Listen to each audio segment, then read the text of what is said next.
አብዛኛው ጊዜ ለትዳር ስትቸኩል የምናየው ሴት ልጅ ናት። ዛሬ ይዤላችሁ የቀረብኩት የፊልም ታሪክ ይህ ሰው ሳያገባ 40 ዓመት ሆነው፣ በዛ ላይ ደግሞ ድንግል ነው። ሰላም እንዴት ናችሁ?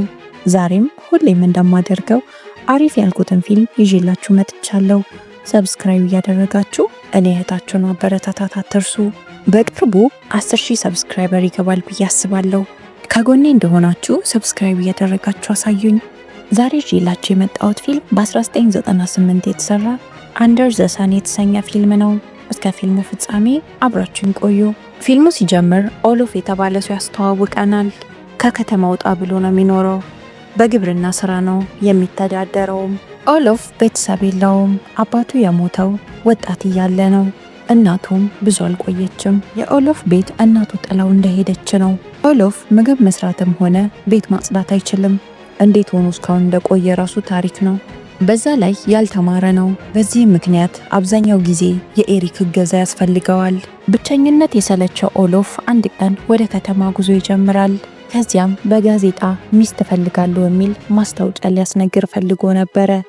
ግን ሴትዮዋን ፈርቷት የቤት ሰራተኛ ፈልጋለሁ ብሎ ይቀይረዋል። ማስታወቂያው እንዲህ ይላል፣ በጣም ቆንጆ የተማረች ጎበዝ የቤት ሰራተኛ ፈልጋለሁ ይላል። የተባለውን ነገር የሚያሟሉ ሴቶች ፎቶአቸውን ወደ ማተሚያ ድርጅቱ እንዲልኩ ማስታወቂያው ላይ ተጽፏል። ኦሎፍ ይህንን ተናግሮ ከወጣ በኋላ ቄሱ ኦሎፍ እንደዚህ አይነት ማስታወቂያ እንዳስነገረ ሲያይ በጣም ነበር የተናደደው። ከዚያም ቄሱ ኤሪክ ጋር ይሄድና ጓደኛ ሰራተኛ ሊቀጠር ነው ብሎ ይነግረዋል። ኤሪክ ኦሎፍ ሰራተኛ ከቀጠረ ያባረኛል ብሎ ይሰጋል። ከተወሰኑ ቀናት በኋላ ኦሎፍ እዛ ማስታወቂያ ድርጅት ይመለሳል። 2 ሴቶች ፖስታ ልከዋል። የመጀመሪያዋ አና ትባላለች። ከዚህ በፊት ሰው ቤት ተቀጥራ ሰርታለች። የስራ ልምድም አላት፣ ግን ፎቶዋን አላከችም። የምትቀጥለዋ ደግሞ ሄለን ትባላለች። ኦሎፍ የሄለንን ፎቶ እንዳየ ሌላ ነገር ማወቅ አልፈለገም። ወዲያው ነበር የወደዳት። ሄለን ምንም አይነት የቤት ውስጥ የስራ ልምድ የላትም። ሄለንን ይቀበላትና ልትተዋወቀው ትመጣለች። ኦሎፍ ከተማ ሄዶ ተቀብሏት ይዟት ወደ ቤቱ እየወሰዳት ነው። ኦሎፍ ያሉትን እንስሳቶች ካሳያት በኋላ በራሱ እያፈረ ወደ ቤት አስገብቶ ቤቱን ያሳያታል። ቡና እየጠጡ ኦሎፍ ምን ያህል ሀብት እንዳለው ለሄለን እየነገራት ነው። ደሃ ነው ብላ አስባ ጥላው እንዳትሄድ በመፍራት። በሚገርም ሁኔታ ሄለን እዛ ቤት ውስጥ ለመስራት ተስማማለች። የሚቀጥለው ቀን የኦሎፍ አጋዥ ኤሪክ ወደ ቤቱ ሲመጣ ሄለንን ቤት ውስጥ ያገኛታል። ኤሪክ በጣም ነበር የቀናው። ኤሪክ ኦሎፍን ሊያስጠነቅቀው ይሞክራል። እቺ ሴት አሳስታክ ገንዘብህን እንዳለ ይዛብህ እንዳትሄድ አለው። ኦሎፍ በሄለን ውበት ተማርኮ ስለነበረ የሚለውን ነገር ሊሰማው አልፈለገም። የቤቱን ስራ ከሰራች በኋላ ሄለን ልብስ ለመቀየር ወደ ውስጥ ትገባለች። ኦሎፍ ተከትሏት ገብቶ አብረው እንድትተኛ ሊጠይቃት ነበረ። በኋላ ግን ይፈራታል። የሚቀጥለው ቀን ሄለን ቤት ውስጥ የሚገዙ እቃዎች ዝርዝር ለኦሎፍ ትሰጠዋለች። ኦሎፍ ያልተማረና ማንበብ ስለማይችል በራሱ አፍሮ ለኤሪክ ስጨው ኤሪክ ያደርገዋል ስራውን አላት። እሷም ግራ እየተጋባች ለኤሪክ ወረቀቱን ትሰጠዋለች። ከተወሰኑ ወራቶች በፊት ኦሎፍ ለኤሪክ ገንዘብ አበድሮት ነበረ። ኦሎፍ ገንዘቤን አምጣ ብሎ ኤሪክን ሲጠይቀው ኤሪክ ሄለን የዚህን ሰውዬ ጭንቅላት እየመረዘችው ነው ብሎ ማሰብ ይጀምራል። በዚህ ንዴት ውስጥ እንዳለ ኤሪክ ፊት ለፊቱ ሄለንን ያያታል።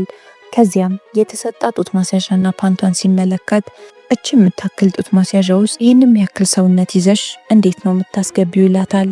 ስታወልቂስ የሰው እርዳታ ያስፈልግሽም አላት። በዚህም አላበቃም፣ የሚያግዝሽ ሰው ከፈለግሽ ጠሪኝ ይላታል።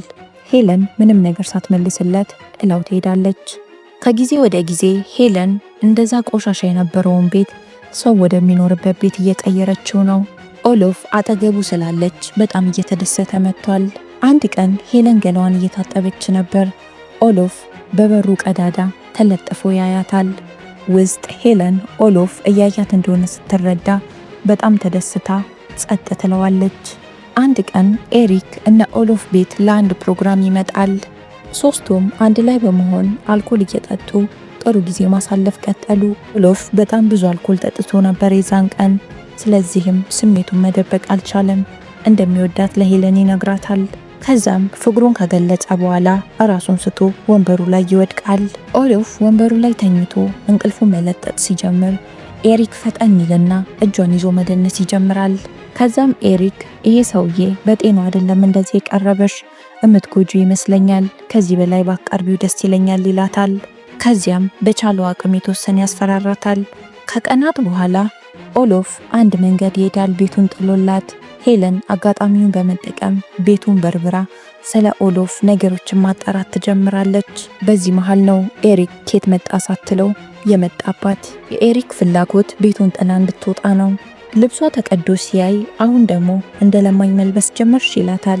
ስላለፈው ህይወቷ እንድትነግረው ፈልጎ ነበረ። ሄለን ትንፍሽ ያለችው ነገር የለም። ኤሪክ አማልላታለሁ ብሎ በማሰብ ቲሸርቱን አውልቆ ይጨፍርላታል። ምንም ያለችው ነገር የለም። በዚህ መሃል ኦሎፍ ከኋላው ቆሞ ኤሪክ የሚያደርገውን ነገር እያየው ነበር። እናም በድርጊቱ በጣም ነበር ያዘነበት። ኦሎፍና ሄለን እየተቀራረቡ መጡ። የኤሪክ ቅናትም በዛው መጠን እየጨመረ ነው። ኦሎፍ ሄለን ላይ እንዲነሳባት ኤሪክ ያልሞከረው ነገር የለም። አማራጭ ሲያጣ ኤሪክ ሊያማክረው ቄሱ ጋር ይሄዳል። ኦሎፍ ሄለን የምትለብሳቸው ልብሶች እያረጁ ስለሆነ አዲስ ልብስ ሊገዛላት የሴቶች ልብስ መሸጫ ይዟት ይሄዳል። ሄለን ልብስ መቀየሪያ ክፍል ውስጥ ልብስ እየቀየረች እያለ የልብስ ቤቷ ሰራተኛ ኦሎፍን ለማማለል እየሞከረች ነው። እሱ ግን ሐሳቡም ልቡም ሄለን ጋ ነው። ሄለን አዲሷን ቀሚሷን ለብሳ ስትወጣ ኦሎፍ በውበቷ ድጋሚ ተማረከ። የዛን ቀን ምሽት ኦሎፍ ያለምንም አልኮል ግፊት ለሄለን እንደሚወዳት ይነግራታል። ከዛም ሄለን ልትስመው ጠጋ ስትል ኦሎፍ ይደነግጥና ወደ ኋላ ይሸሻታል።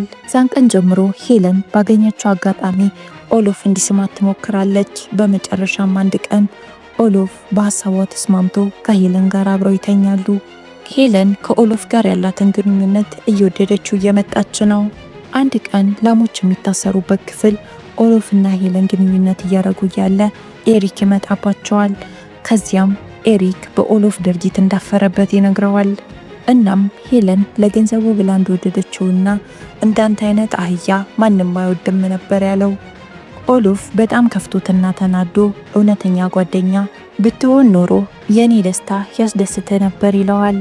የዛን ቀን ምሽት ተኝተው ያለ ኦሎፍ የእናቱን ቀለበት ለሄለን ይሰጣታል።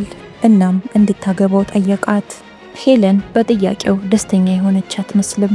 የሚቀጥለው ቀን ሄለን ኤሪክ ጋር ትሄድና መቼ ነው የጓደኛ ነዳ የምትከፍለው ብላ ጠይቀዋለች። ኤሪክም እኔ ገንዘብ የለኝም፣ ሲቀጥል ደግሞ አንቺ ምን አገባሽ ይላታል። ይሄም ምላሿ አናዷት ሄለን ኤሪክን ትደበድበዋለች። ከዛም ጥላው ስትሄድ አንቺ ጠንቋይ ቆይ ጠብቂ ይላታል። ከዚያም አንድ ፕሮግራም ላይ ኤሪክ ሄለንን እንዳገባሽ አውቃለሁ ብሎ ይነግራታል። እሷም በድንጋጤ አካባቢውን ጥላ ትሄዳለች። ኦሎፍ ወደ ቤት ሲመለስ ሄለን ያስቀመጠችለትን ደብዳቤ ያገኛል። ኦሎፍ እንደሆነ ማንበብ ስለማይችል አሁንም ኤሪክን እንዲያነብ ይጠይቀዋል። ደብዳቤው ላይ ሄለን እንደጻፈችው ከሆነ አግብታ ነበር፣ ግን ደስተኛ አልነበረችም። ከኦሎፍ ጋር ግን በጣም ደስተኛ ናት። ደብዳቤው ላይ ያሰፈረችው ይህንን ነው። ኤሪክ ደብዳቤው ላይ የተጻፈውን ትቶ ሌላ ነገር ለኦሎፍ ይነግረዋል። ሄለን ገንዘብህን ይዛን የጠፋችው አትመለስም ይለዋል። ኦሎፍ በጣም ይናደድና ደብዳቤውን ቀምቶት ማንበብ ባልችል እንኳን እንደዚህ ብላ አልጻፈችም ይለዋል። ኦሎፍ አሁንም ተስፋ አልቆረጠም። ትመጣለች ብሎ ይጠብቃታል። ተስፋ ሳይቆርጥ ለረጅም ጊዜ ጠበቃት። እውነትም ሄለን አንድ ቀን ተመልሳ መጣች። ኦሎፍ የጻፈችለትን ደብዳቤ መልሶ ይሰጣትና አንብቢው ደብዳቤውን ይላታል። እሷም የጻፈችውን ደብዳቤ ያነበበችለት። አንብባ እንደጨረሰች ኦሎፍ በደስታ ያቅፋታል። ከዚያም ድጋሚ አብረው ይሆናሉ። የዚህ ፊልም ታሪክ እዚህ ላይ ያበቃል። በወደዳችሁት ሰው ተከታችሁ የምታውቁ ሰዎች እስኪ ኮመንት ላይ አንድ ቁጥርን አስቀምጡልኝ። ሰብስክራይብ እያደረጋችሁ የቤተሰብ ቁጥሬ 10,000 እንዲገባ አግዙኝ። እወዳችኋለሁ።